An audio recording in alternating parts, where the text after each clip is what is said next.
Okay, welcome everyone. Mitzi and I are your hosts tonight. Marguerite is spending some time with her family. It's her son's birthday. So we're excited to be here. And we're going to talk about geographic farming. I actually have a couple of farms. One of them I've been working on. Gosh, I'm coming up on 2 years with my farm, little over 2 years. And then I have a newer one that I've been working on for about 6 months. Mitz, how long have you been farming? So, well, that's a great question. I think it's really a two-part question because if you're talking just in general, I feel like I've really been farming like the whole town or community of Lincoln for over 4 years with Lincoln Live. But I think that when we talk about like what it is that we're really going to cover today, with postcards and things of that nature, it's just been a couple months.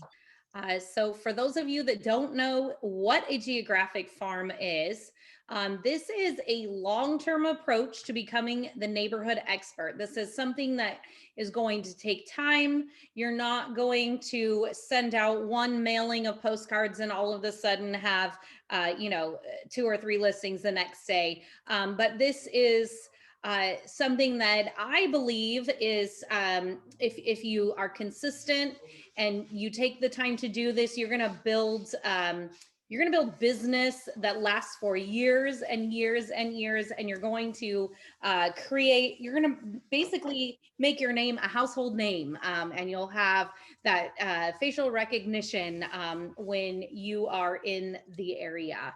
And just like farming, you plant your seeds, which would be your postcards or your events or your letters, and then you nurture. That means you're going to stay consistent and you're going to keep touching those people. And then over time, you'll be able to harvest, all of those, that business. So that is a geographic farm. Important thing that most people want to know is how much is this going to cost me? And there's lots of variables here. It depends on how far you want to go with this. And I think starting out, you can start small. You could start with 50 homes and then gradually add to that as you are increasing your investment. You can increase the number of homes that you are farming to. I think probably getting to 1,000 would be ideal. I think somewhere between 500 and 1,000 is an ideal number. But you can definitely start small in that 50 range. So letters obviously would be the least expensive. Now you will have to pay for postage and printing. Having your website. Some people already have a website that they utilize. Where you can drive people back to your website to check the value of their home, things of that nature. Sending out postcards, that will be another expense. You'll have to pay for those postcards to be printed. If you are able to attend neighborhood events or possibly even host or sponsor neighborhood events, that is definitely something that I think will help. And maybe even pop buys. Mitzi, do you have anything that you'd like to add to kind of like what your money is going to be spent on? Sure. So I think what would be really helpful for everyone that's watching is to understand what specifically they're going to be sending when it comes to the letters, how to really maximize the website, and then also postcards, which I know that we have some examples sprinkled through. So we'll look at that in a little bit.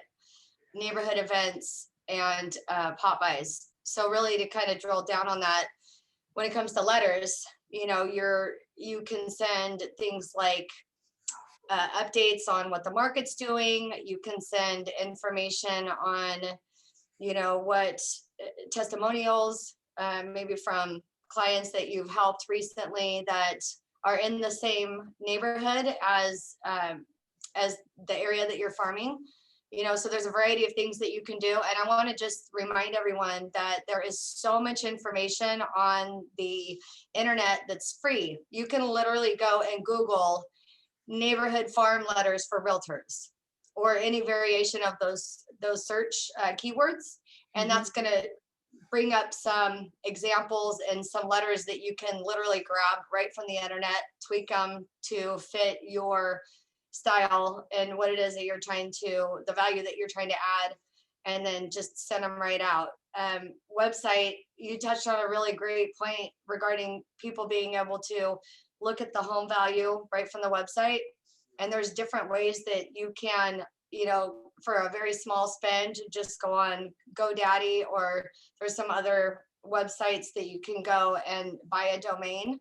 And maybe it's wheatlandhomeprices.com or lincolnhouseprices.com or whatever it is, the area that you're farming, South Placer County, whatever it is. And then you can actually purchase that domain and drive traffic to that domain with the letters, with the postcards, things like that. Neighborhood events, I love that. I mean, there's block parties, community garage sales, community pickups to benefit, food banks or thrift stores, or whatever that looks like. So there's so many different opportunities. And then pop buys, I just share my experience with that. I partner with my lender partner who actually has a pop by calendar. So for 12 months, she's offering done for you pop buys. So every 2 months, we're able to just put in an order and say, hey, we want, X amount of pop buys, and partner with her and collect those pop buys and then just drop them on by. So Yeah. what about you, Cal? Yeah, so I've been doing my own pop buys for a while, so I kind of have my own kind of method down and how I like to do things. But there is another lender that comes into our office and we do business with, and he's actually offering pop buys now as well. So definitely check in with your lender partner and see if this is something they'd be willing to either pay for you, or at least contribute towards it. And Popeyes, they don't have to be really expensive. I mean, you can spend anywhere from $1 to $5 a house, depending on how much you want to spend. I know you can get sugar cookies decorated really cute for $1. So you can get lottery tickets for $1. There's a lot of options out there of things that you can just go and set on a doorknob, and just remind them that you are here to help them with their real estate goals. So and then neighborhood events, Mitzi touched on it. I'm a huge fan of sponsoring local youth organizations. So anytime you can sponsor a baseball team or have your banner on a baseball field, any little thing like that you can do. And then you can also think outside of the box. I was part of a neighborhood event last Christmas, just a few months ago, and I helped organize a Christmas light show. So the folks in the neighborhood, they entered the contest, they decorated their house. We created a map. And then I actually was able to get my pool inspector to put on a Grinch suit, and my friend offered her convertible bug, and we were the head of the caravan, and we had the whole town following us around and looking at the lights. It was tons of fun. Everybody will remember the Grinch forever. And that really didn't cost me much. I borrowed the costume, but you could rent a costume for less than $100. And usually partnering with somebody else that's trying to get their name out there, another business, is always a great idea. So what is your strategy? So whatever it is that you're reaching out with, whether it's a postcard, a letter, you always want to provide some type of value. I know that, we do a lot of just listed and just solds, and those are great. But you can only go so far with, hey, look at me, I just sold a house. I mean, you got to actually give them something that's valuable information to them. So that's super important, is to just remember to provide value.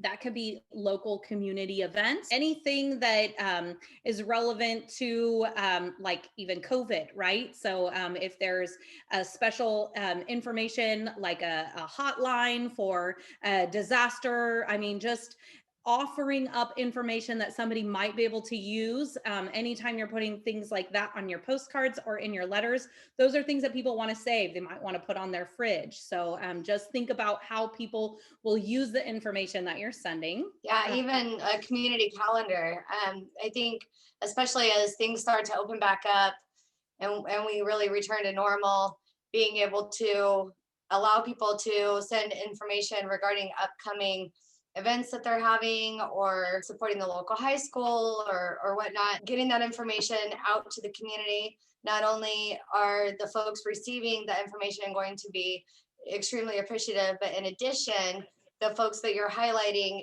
in those community calendars are going to be extremely grateful for the time and energy and resources that you spent on helping them get the word out. Call to action. You always want to remember to give them an action item, whether it's checking their home value on your website or calling you to chat about their real estate goals. You're always going to want to have a call to action. I've seen some really cool stuff with QR codes. So if your website's kind of lengthy, like my one for EXP Realty is my name, Kelly Zimmerman. it's all these characters, .exp realty / home value. So if your website's looking a little lengthy and you don't want to write that, do a QR code. People like those. I sometimes just like, I might not even be interested, but I want to open up my camera and check out QR codes just because I'm nosy and I feel tempted when I see them. So that's a great use for your call to action. If you're looking to direct people right to a place on your website where they can check their home value, for example, or maybe you host the community calendar on your website, and so you want to have just provide a link. You can actually point whatever your custom link is right to that tab on your website and get that traffic there so that they'll start to kind of play around and see what else they can learn about you and the real estate market just by going there. So for example, if it were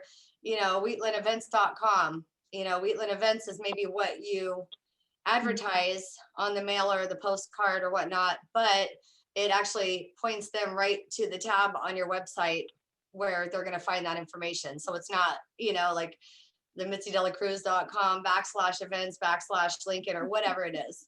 Yeah. Yeah. And offering statistics, we can get all of that information with just a couple of clicks right inside the MLS. And that is good information, especially for people who are really serious about selling their home in the next few months.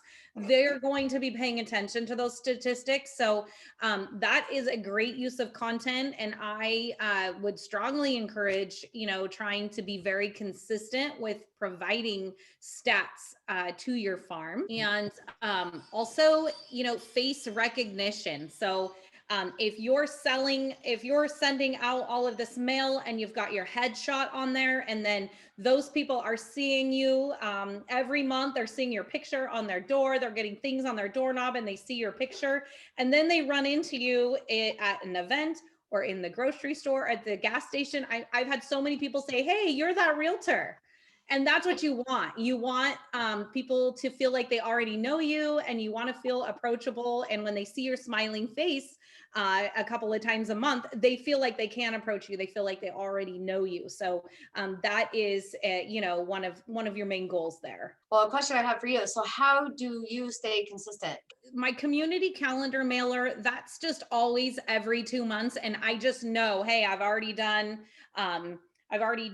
January and February. So I know that my next deadline, I've got to get everything ready to go to the printer the last week of February so I can get March and April. So community calendar is easy because you know which months you've already sent out and you know what's ahead of you. I love Trello.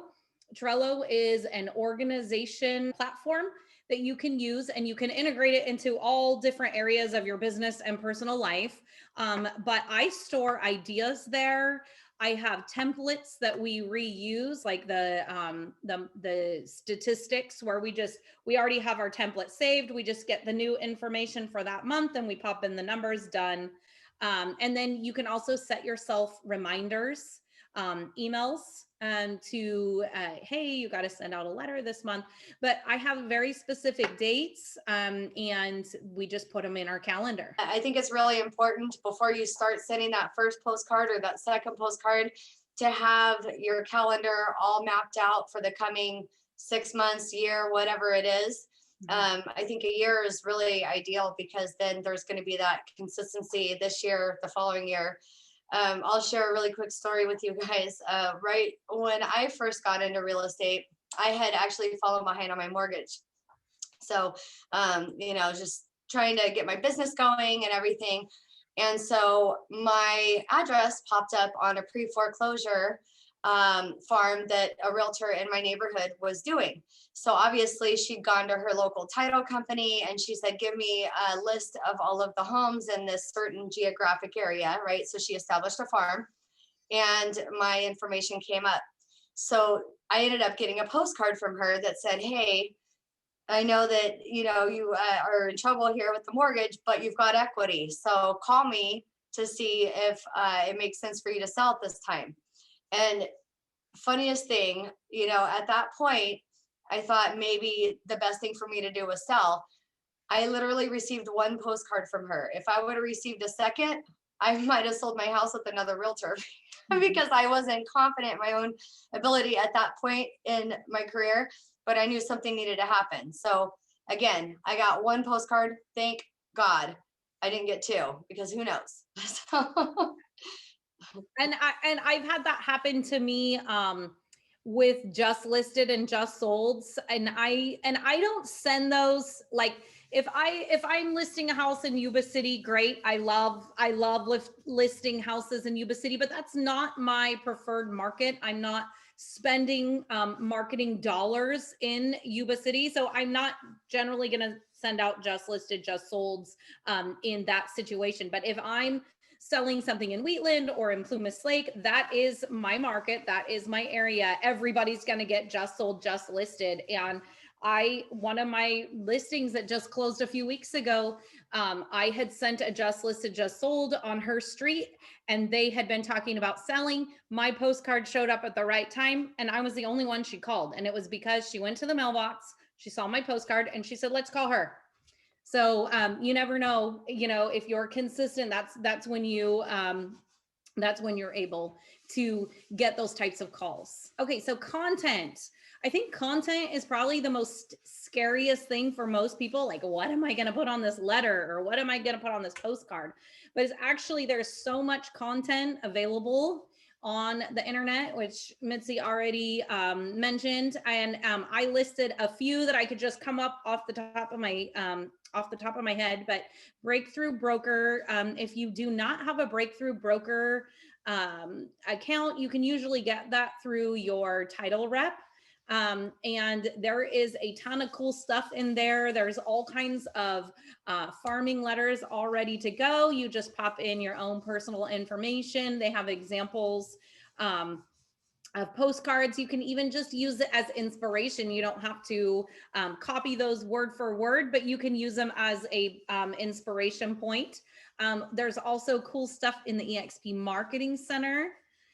Also, if you follow bloggers, like I'm pretty sure most of us probably follow the Sacramento appraiser. I think of his name right now. Ryan Lundquist. Yes.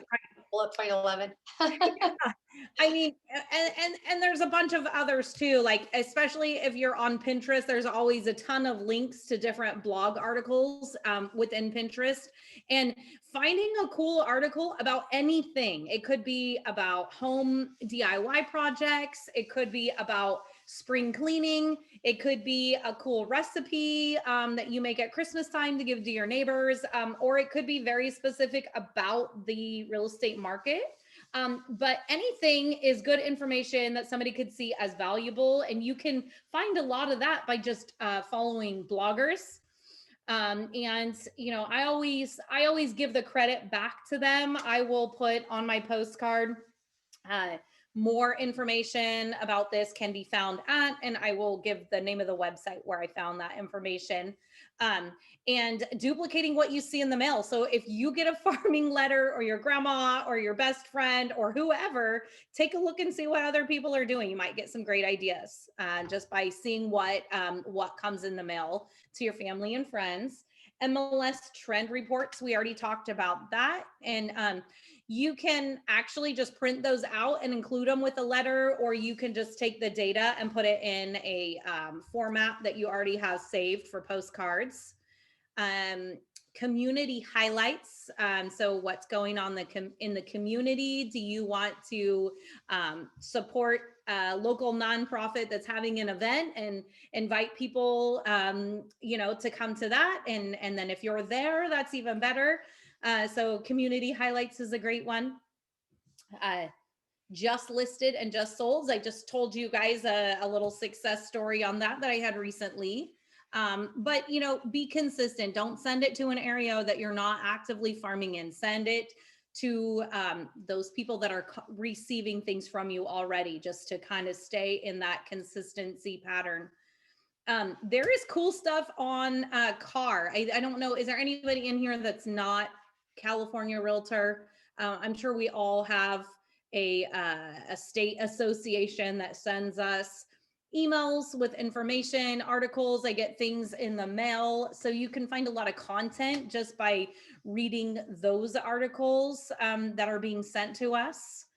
And other news articles too. And Pinterest, I mentioned that, and you can find a lot of inspiration on Pinterest. I've done DIY craft projects. I did at the beginning of COVID, there was no events in our town. So my community calendar was really depressing. So we actually started doing like ideas and activities for people that were cooped up, like local places to hike, or like any type of outdoor adventures. And we actually found a few that we didn't even know were in our area. So local hiking trails, lakes, things like that. Even a fun little indoor scavenger hunt for kids.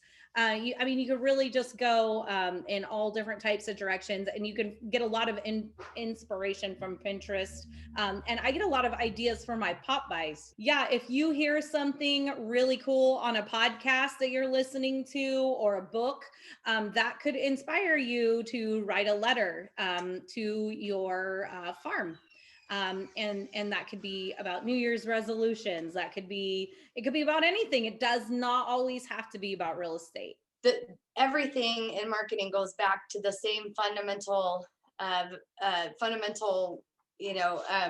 goal that you're trying to accomplish when it comes to marketing and how you're showing up in your marketplace and your community. And that is, you want people to know you, like you, trust you. All of these things encompass different ways that people can get to know you. Depending on what you're sharing, they're really getting to see, what resonates with you, and connect with you in that way. Like you, obviously that goes hand in hand. Trust you. Things like MLS reports and statistics. Who shares statistics, right? Experts, not people that don't know what they're talking about. So, it's just more ways that you can allow people to connect with you before you've ever even met them. And one big piece of that is being personal, being vulnerable. So I love that you mentioned that. Always, always, always, your headshot should be visible. If they don't know what you look like and they only know your name, how are they going to recognize you at an event or in the grocery store? So, and keep those headshots current. Don't be that agent that's using a headshot from 10 years ago.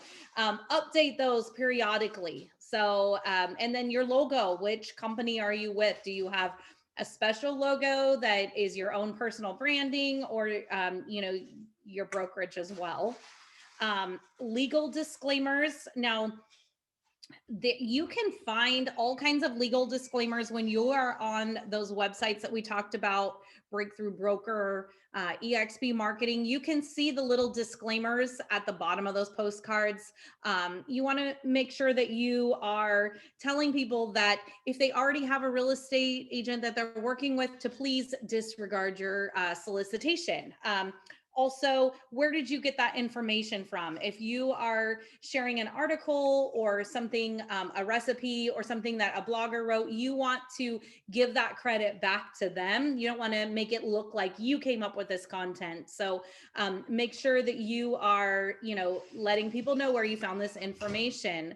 And then even in our MLS, on our little trend reports, there is a disclaimer at the bottom of those that says, information is deemed reliable but not guaranteed. So, take a look at the other disclaimers and just make sure that you're using those in your postcards as well. And DRE, you have to have that. We all know that. It's just a reminder. Anything else, Mitzi, that you think is important not to forget? I think if you're sending a lot of postcards and letters that obviously you're trying to solicit sellers, even having a blurb, if you're already working with a realtor, please disregard, or if you're already working with a realtor and you're trying to find a house for a buyer, have your realtor reach out versus them thinking you don't want to make any realtors upset, right? So Yep. Okay. And then I threw in, this was one that just went out recently. So this one was an article that we found, and it was 6 long-standing decor trends that won't stand the test of time in 2021. So this is all about trends. And this actually, we didn't credit this because it is it was a service that I pay a monthly fee for, and I'm allowed to use their content as my own, as part of my service fee that I pay. So this was all put together. We didn't have to make any of this up. And this is what was sent out. And we do have our call to action where they can monitor their home values. And then I always try to add a field of wheat. And then I even have the wheat on my logo, just symbolizing that I work in the wheatland market.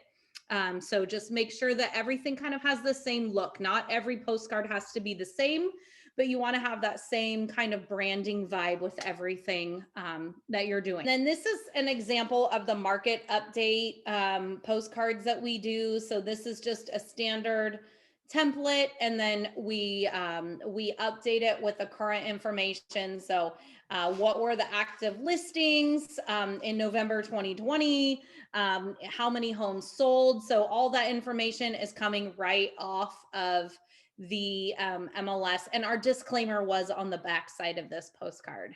We did have it there.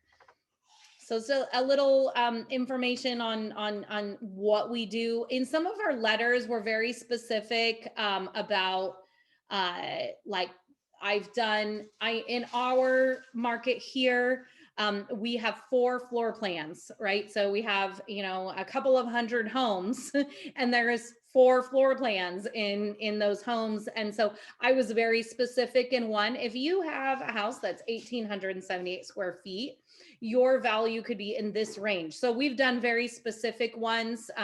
We've also talked a lot about COVID, and we write letters inviting people.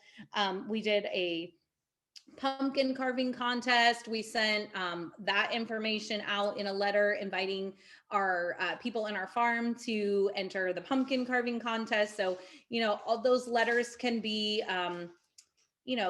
just whatever's going on, talk to people about it. And you can even do quarterly letters as well. If letter writing isn't your thing, think about it as maybe something that you do 4 times a year instead of every single month.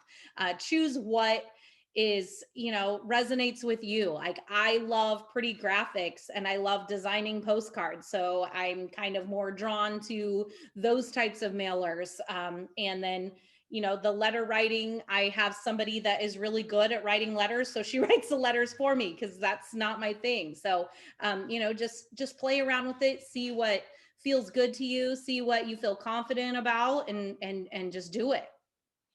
So question for you, Kel. Where did you create that postcard? Where did that come from? In Canva.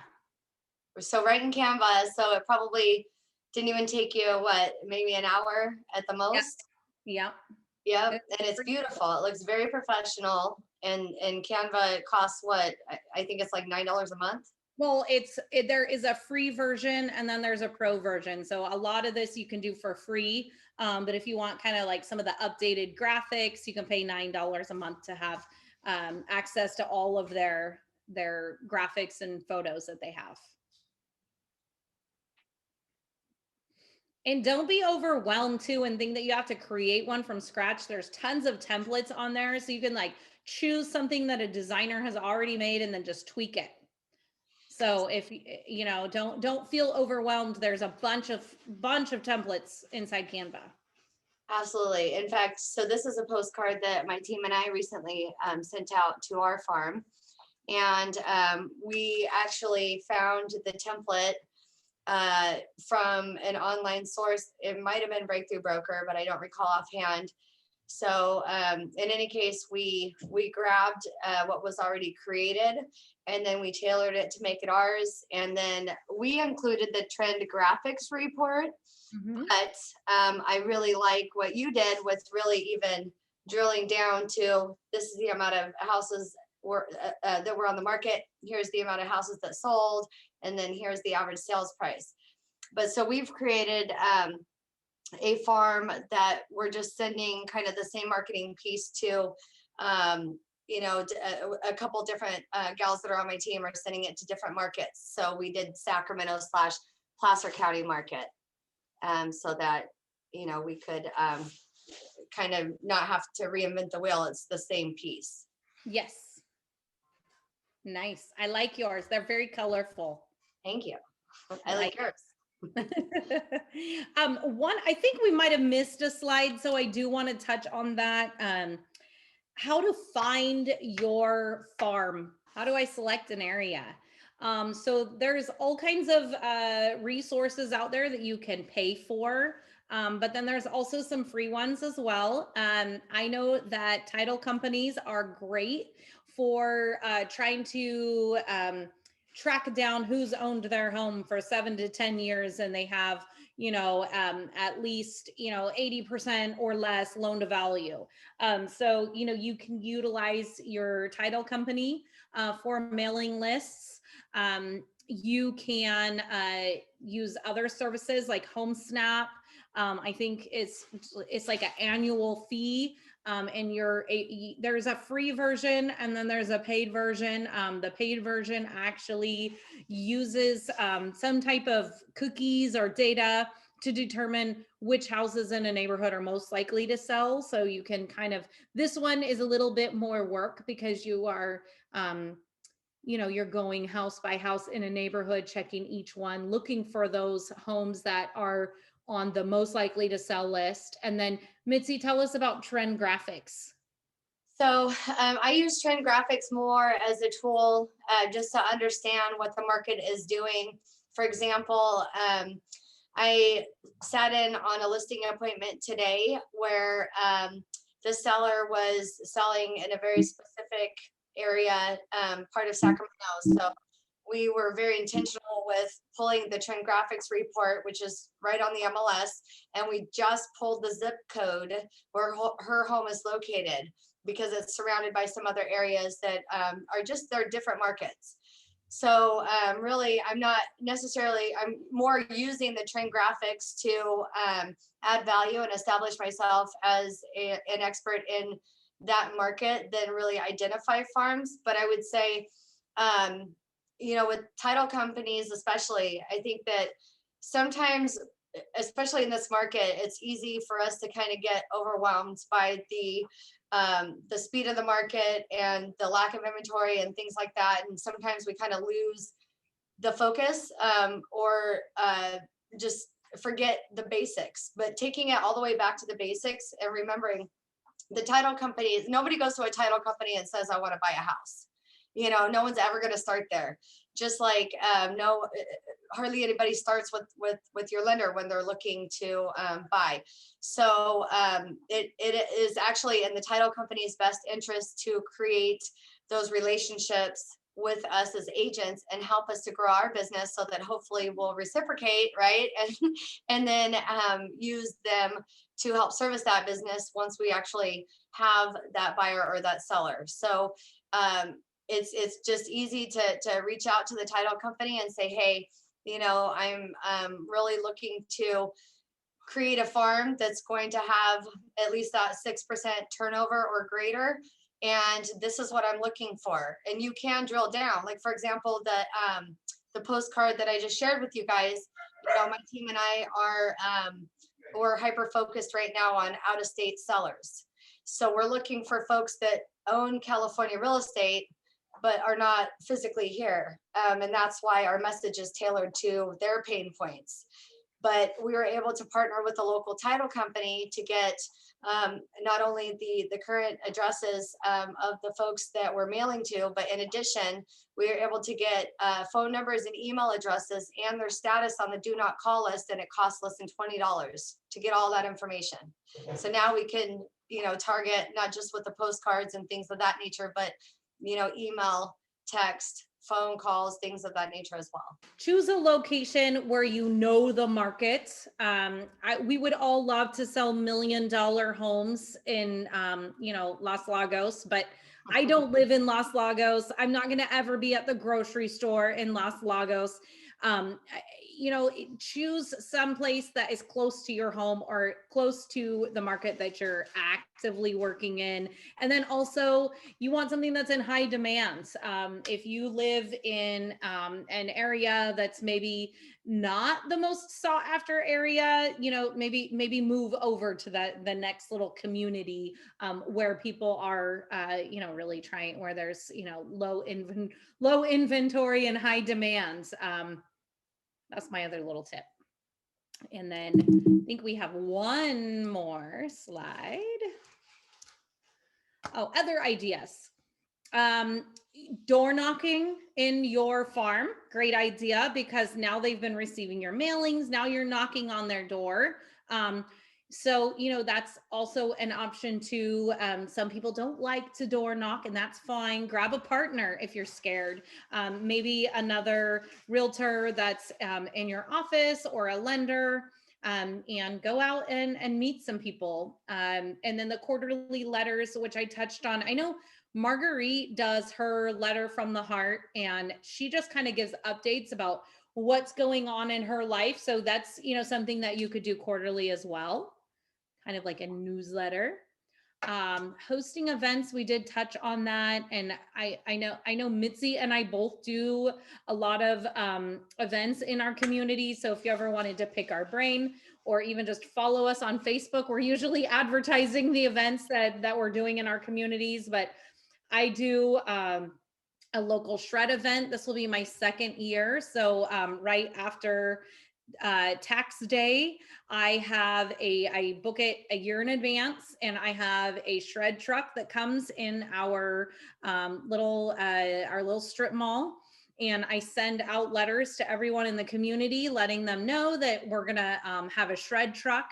It costs $1,000, but I have my tax person helps pay for that. My lender pays for that. And I'm usually able to find another business that's willing to put their name on it. So, don't be afraid by how much it costs. Find people that are going to partner up with you and market their businesses right along with yours in exchange for that. So the shred event is awesome. You can sit out there, meet people as they come up. You can help them get things out of their car.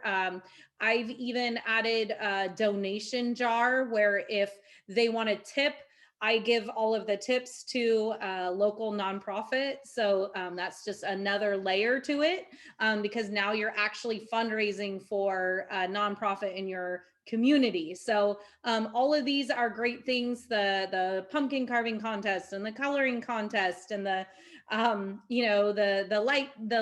Christmas light show. I mean, these are all just kind of off the wall things, but I've seen that other people have done them, and then I've thought about how I could duplicate that in my area. So they're not brand new ideas. I've seen them somewhere else, and use them to, as inspiration for my own events. Mitzi, talk to us about community garage sales. So I personally have not done a community garage sale yet, but I see some very successful agents that are very consistent in different neighborhoods here in Lincoln that host these community garage sales. And just the time that I've spent researching, I would love to implement one even as things start to open up. And there's different ways to do the community garage sales even now in our current climate. But and we can talk more about that if you guys are interested. But really, it's just an opportunity. You select a date. Again, partner with your referral partners. Your home inspectors, your lenders, whoever it is that you are working with, and you're sending them business on a regular basis. Let them help sponsor your event. But you'd select the date, you'd advertise that date. It gives you an opportunity for, door hangers or postcards or letters or social media posts, or a combination of all of those. And then, invite all the neighbors. They would actually have a link to go register their home as part of the map for the community garage sale. So you're touching them several times, even just in the planning phase, and then the RSVP phase, and then in partnering with your local business partners. You can do fun things like bring in a jump house or a snow cone machine or a hot dog vendor, or really sky's the limit, whatever it is that you want to do to make that event just a really fun time for the whole neighborhood and really bring people together. Do it. There's sky's the limit. You actually brought something else, another idea that just popped in as you were talking. Also, stay active on social media in community groups. So I know we have what's the app for the neighbors, next door, or I have it on my phone, and I get the little updates, and sometimes I'll go in and communicate, but I'm more active on Facebook in our community group. And you can kind of see if you're paying attention to what is happening in those groups. If you're going on there a couple times a day and you're seeing what the posts are, being a resource is another level, right? So, hey, I'm looking for a plumber. Oh, call Nick Taft. He's amazing. And you're tagging that person, right? You're tagging that other business person, and you're being the first to respond, or something to that effect. And then you can also find other events, like Mitzi said, like maybe you see somebody that's wanting to organize a community garage sale, and you assist someone else.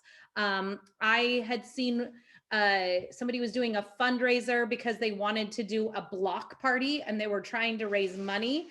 So I messaged her and I said, hey, what are you doing with your block party? And what's going on? I gave her $250, and she